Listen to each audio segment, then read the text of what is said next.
بصوا يا جماعه، عملت لكم ايه النهارده؟ كل شويه يجيلي كومنت اعمل لنا توزيع على شكل فانوس. عملت لكم ألذ فانوس في العالم، بجد شكله تحفه في منتهى الشياكه والوان حلوه جدا وطريقته بسيطه وسهله. وكمان عملت منه ديكور بسيط، يعني لو مش هتعملوه علشان توزيعه ممكن كمان تعملوه كديكور. شوفوا بقى وهو جواه اضاءه كده تحفه، وكمان في الضلمه شكله وهم. هوريهولكوا دلوقتي.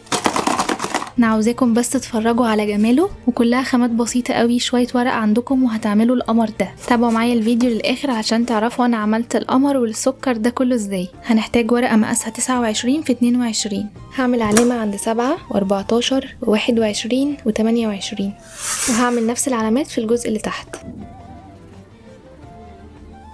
ومن هنا هاخد علامه عند 7 و15. دي كده العلامات اللي انا اخدتها. هوصل كل العلامات دي ببعض. دلوقتي هقص من ال1 سنتي ده الجزء اللي فوق والجزء اللي تحت بس، وهسيب اللي في النص.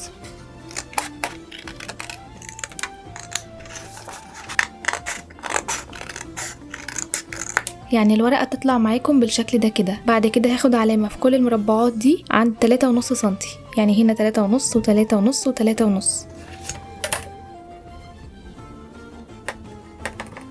شايفين بقى العلامات اللي انا اخدتها من فوق دي كلها؟ كل علامة هوصلها بالزاوية دي والزاوية دي، يعني هعمل زي مثلث كده. هعمل كده بقى في كل المربعات.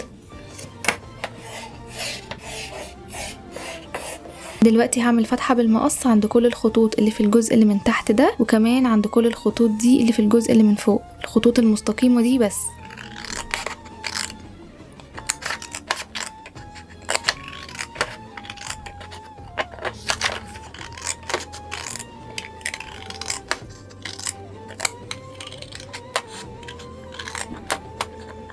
دي كده الفتحات اللي انا عملتها. بعدين هقص الزيادة اللي حوالين المثلث كده، بس هسيب فيه جزء بسيط قوي من الناحيتين كده، مش هقصه. مش لازم الجزء ده يبقى بمقاس ولا حاجة.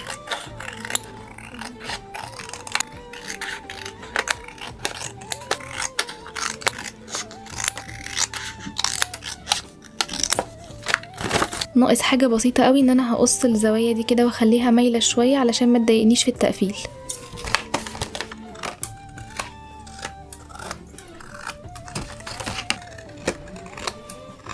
ده كده الشكل بعد ما خلصت قص. دلوقتي همشي على كل الخطوط اللي انتوا شايفينها دي بالمبرد والمسطرة.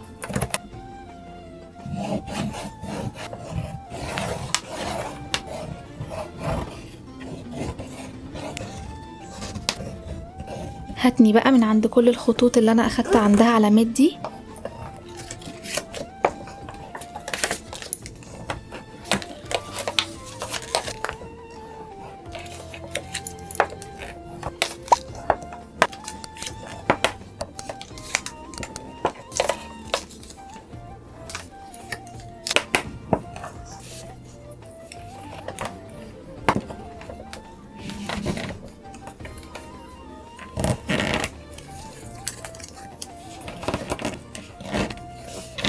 هعمل بقى فتحات في المثلثات من فوق كده.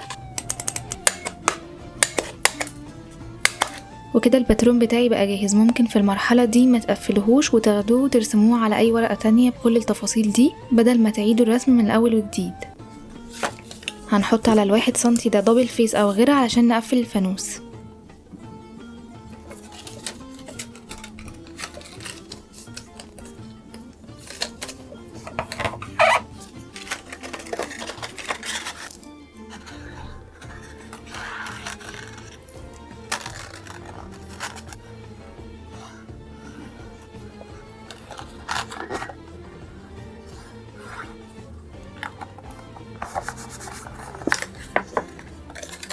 حطوا بقى الحلويات اللي انتوا عاوزينها. وبعدين انا هستخدم خيط الخيش ده، ممكن تستخدموا اي ستان.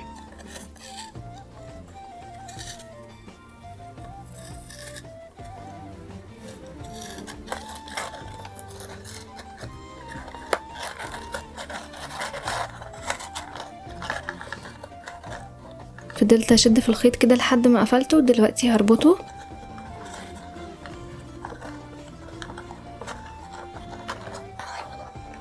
هزينه بالورق الذهبي ده.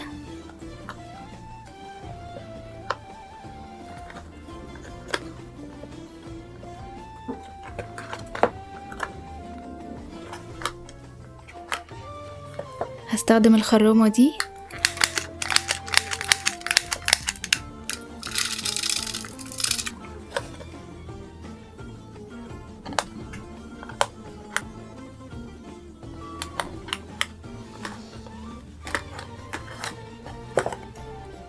هستخدم اي دايرة صغيرة كده علشان اعمل هلال.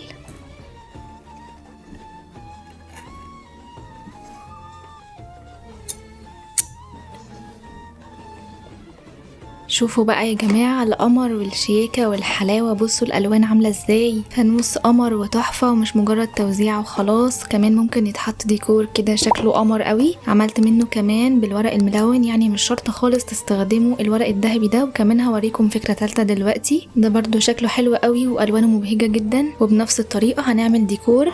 قصيت واحد كمان بنفس الشكل والطريقة اللي انا وريتها لكم، وقصيت كمان الشكل ده، والمرة دي انا مش هلزق على الفانوس، انا قبل ما اجمع الفانوس اصلا هرسم عليه الشكل ده وهفرغه.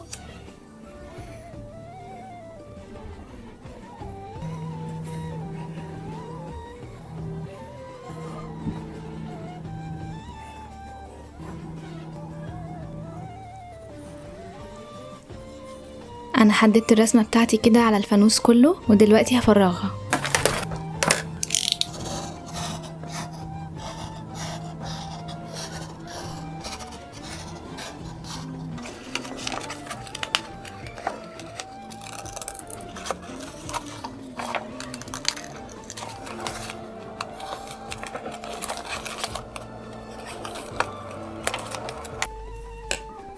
فاكرين بقى السلوفان الملون ده هستخدمه وهغطي بيه كل الاجزاء اللي هي انا فرغتها دي. ممكن كمان تستخدموا ورق الكريشة الخفيف.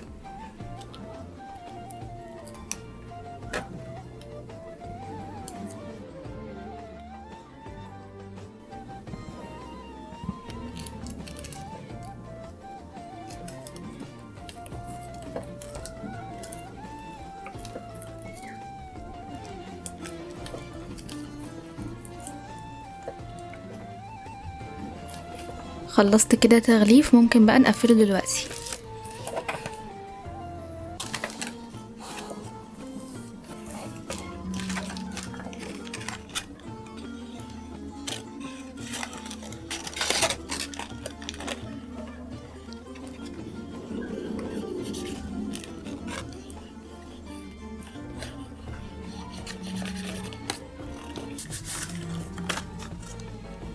ممكن بقى تستخدموا الشمعة الإلكترونية أو فرع نور صغير زي ده.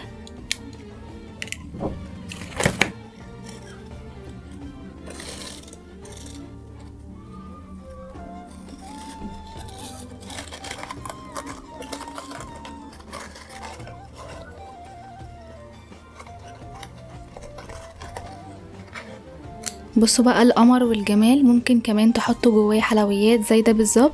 شايفين يا جماعة شكله تحفة في الضلمة، وكمان الالوان كده وشوية احمر وشوية اصفر، بصوا شكله روعة. ما عندكوش حاجة لازم تجربوه بجد، قمر قمر قمر، كلهم احلى من بعض بجد. انا عايزة اعرف انهي واحد عجبكم اكتر. وما تنسوش لو عجبكم الفيديو تعملوا لي لايك وشير، ولو انتوا اول مرة تشوفوني ما تنسوش تعملوا لي سبسكرايب لقناتي على اليوتيوب.